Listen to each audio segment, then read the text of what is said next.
And it's now time to have a tech talk today. Kobe Nkrumah is here with us. It's been a while, Spike. It has been a while. I should be saying it's been a while.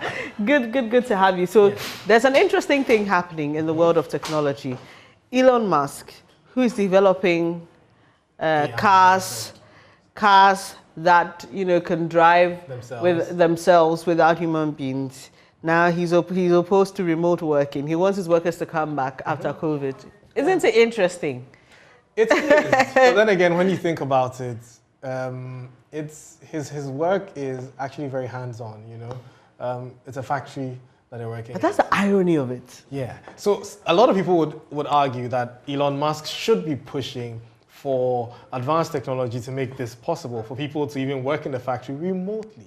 I mean, I should be able to put on VR goggles and then pull stuff like this. But yeah, it's far out from now. But yeah, his letter is very interesting. If you read the letter, he says, anyone who wishes to do remote work must be in the office for a minimum, and I mean minimum, of 40 hours per week, which is 8 hours a day, or depart Tesla. This is less than we ask of factory workers. And then he says, if there are particularly exceptional contributors for whom this is possible, I will review and approve those exceptions directly. Moreover, the office must be a main Tesla office, not a remote branch office unrelated to the job duties. For example, being responsible for the Fremont factory human relations, but having your office be in another state. Thanks. Elon.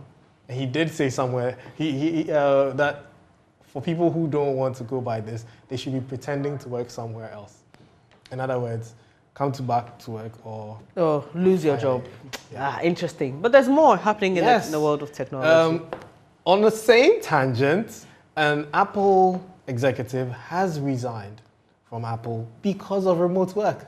Wow. Now, Apple is allowing people to work 1 day a week, for a certain period, and it would move to 2 days a week after another period, and then 3 days a week. So one of the executives says, this is not flexible enough, so I'm quitting.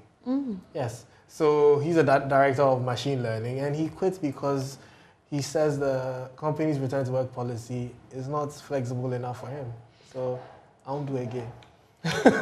Like Elon says, I'm already having ideas, So it's interesting, and I know we anticipated this. During the lockdown, people said, once it began to work for people, once workers began to realize it was possible to stay at home and achieve their targets and make impact in the job place, it will be difficult getting people back into the office space when you could achieve the same results, and even sometimes better when people work from home.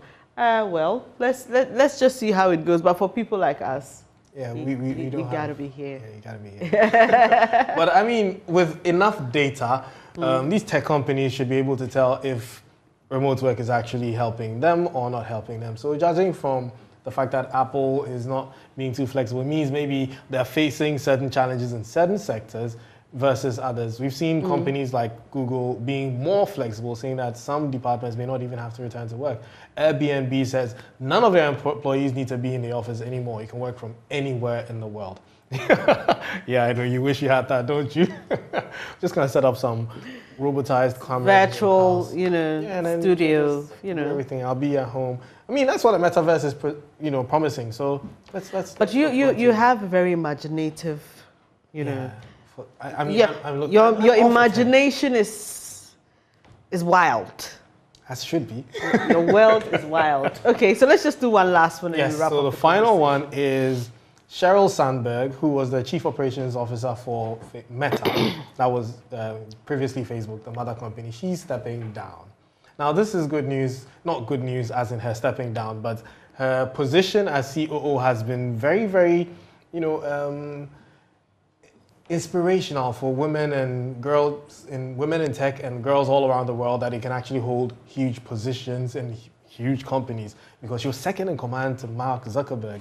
And there's lots of people who suggest that she is actually responsible for Facebook, Meta, hitting about the $500 billion market cap. And yeah, she has actually, she's even written a book. So if you're a woman or a girl who's very interested in leadership, I think you should grab that book and give it a read. And yeah, she's saying goodbye. Also because of some of the bad blood that's happening to Facebook. You know, when I say bad blood, basically Facebook. Not a lot of people are happy about Facebook and how they're as it's running working operations. now. Yeah. Yeah, and a lot of people are suggesting that that is why she's leaving, because it's rubbing off on her and it may impact her personal life or her career. But she's remaining on the board of directors. Definitely, she has to. It's money. Thank you so much, Kobe, and that's it. And just a minute, sports. Did you watch the game between Black Stars and the Black Stars and the Madagascar team?